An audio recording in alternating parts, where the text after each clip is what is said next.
Estamos viendo cuál es la misión de Jesús, estamos viendo por qué Jesús, siendo Él Dios en la persona de Jesús, viene a salvarnos. Estamos viendo cómo Él a través del bautismo fue ungido triplemente, una unción que lo acredita como rey, como sacerdote y como profeta. Vimos un texto de 1 de Samuel, donde Samuel tomó el cuerno de aceite y lo derramó sobre la cabeza de Saúl y lo colocó ahí para que gobernara al pueblo del Señor y lo liberara de la mano de los enemigos que le rodearon. Y vimos que la unción real de Jesús tiene un aspecto doble. El aspecto doble que tiene es, según ese texto, es liberar a su pueblo de la esclavitud del diablo y del pecado, para entonces instaurar el reino de Dios. Y yo te quiero hacer una pregunta hoy, hermano. ¿Qué es lo primero que hace Jesús después de su bautismo en el río Jordán? ¿Qué es lo primero? Los tres evangelios de San Mateo, San Marcos y San Lucas nos dicen lo mismo y mira cómo lo dicen ellos. Jesús se dirigió al desierto donde entabló una dura lucha contra Satanás que quiso tentarlo. Y dice que Jesús, lleno del Espíritu Santo, se volvió del Jordán y era conducido por el Espíritu en el desierto, tentado por el diablo. Palabra del Señor. Mira, ese texto de las tentaciones de Jesús nos va a decir a nosotros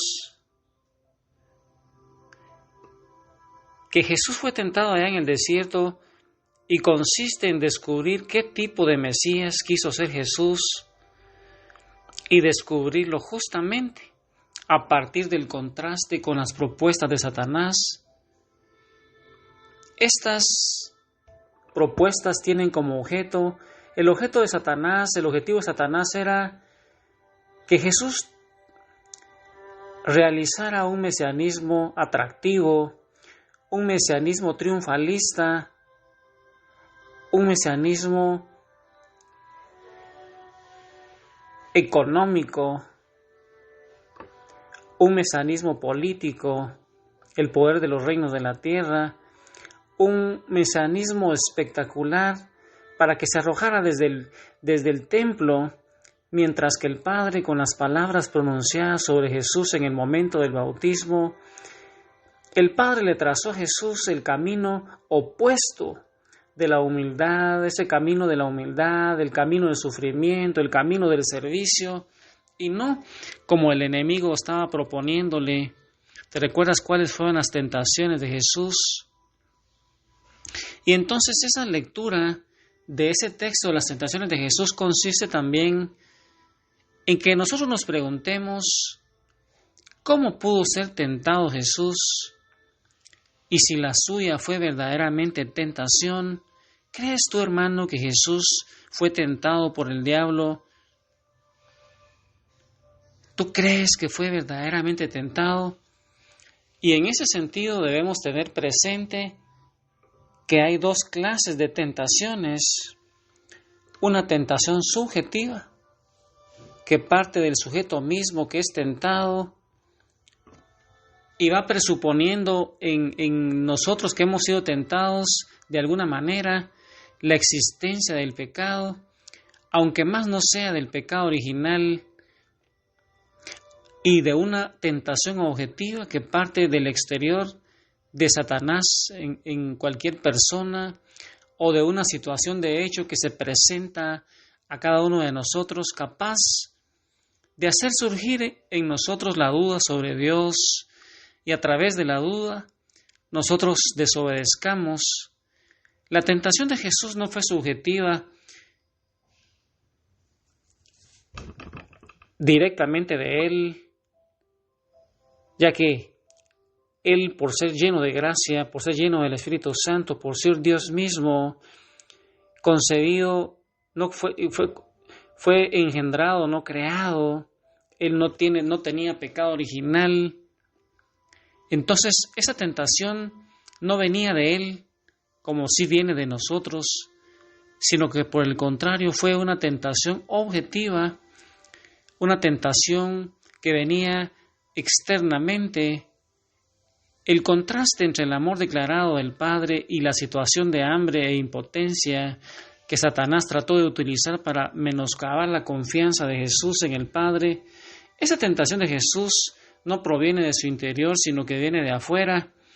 Y para explicar la existencia de semejante tentación en Jesús y tomarla por cierta y no considerarla ficticia, no meramente de enseñanza, sino que verdaderamente fue tentado. Recuerda que Jesús es verdadero Dios y verdadero hombre.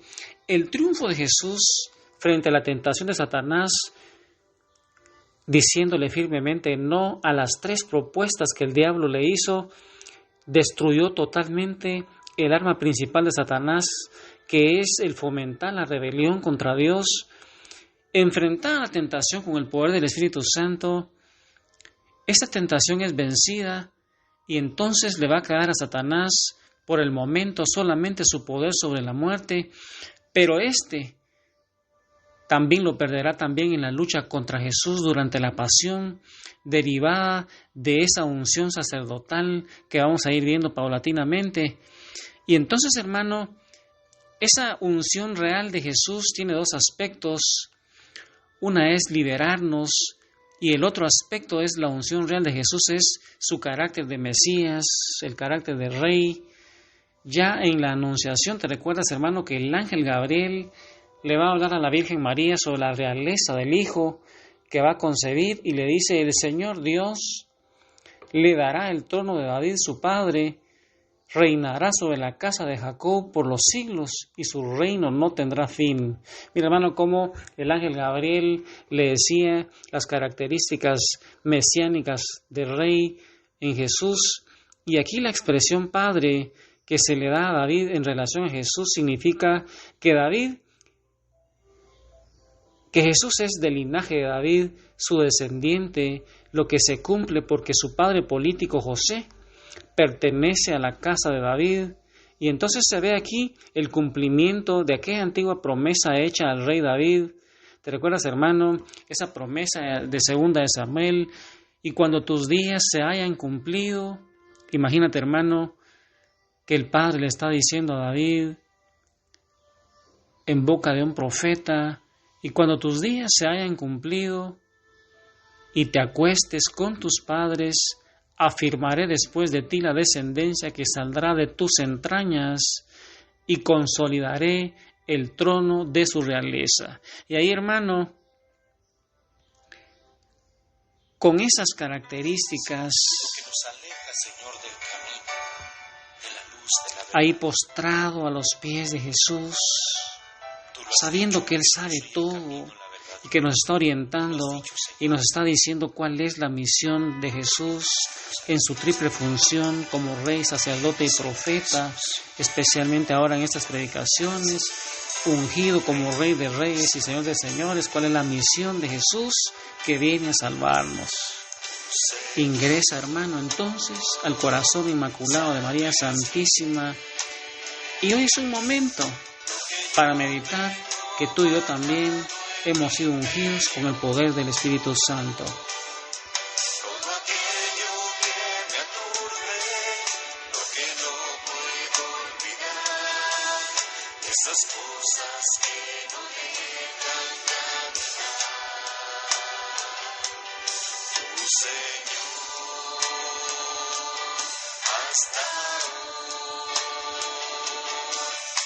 Seguido en cada paso de mi vida y me has dado grandes cosas que no puedo olvidar, los momentos que en mi vida quedarán. Por eso ven, Señor Jesús, te quiero hoy decir que mis ojos se han abierto y que sin ti no puedo más vivir. Ven, Señor Jesús, que ahora tengo el corazón contigo que te pide tu amor.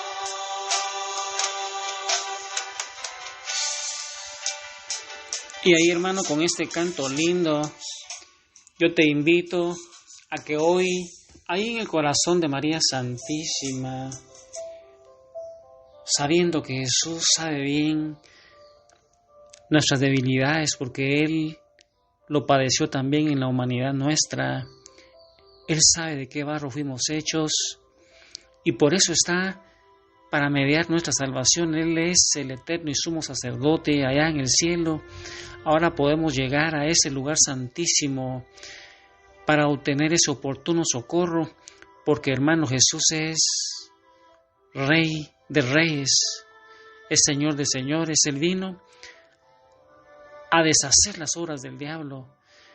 El enemigo fue el culpable de que nosotros fuéramos expulsados del paraíso, pero si por una persona, en la persona de Adán y Eva, entró el pecado al mundo y con ello la muerte, nos dirá San Pablo en la carta a los Romanos, por la muerte de un solo hombre, que es Jesús, entró también la vida eterna. Hermano, a llenarte de gracia a través de los sacramentos, que son la principal fuente de gracia, como vamos a ir viendo, ya que la forma en que Jesús nos sigue salvando es a través de su iglesia, que es su cuerpo. Que el Señor te bendiga, hermano, y a rezar el rosario, que es una fuente de gracia.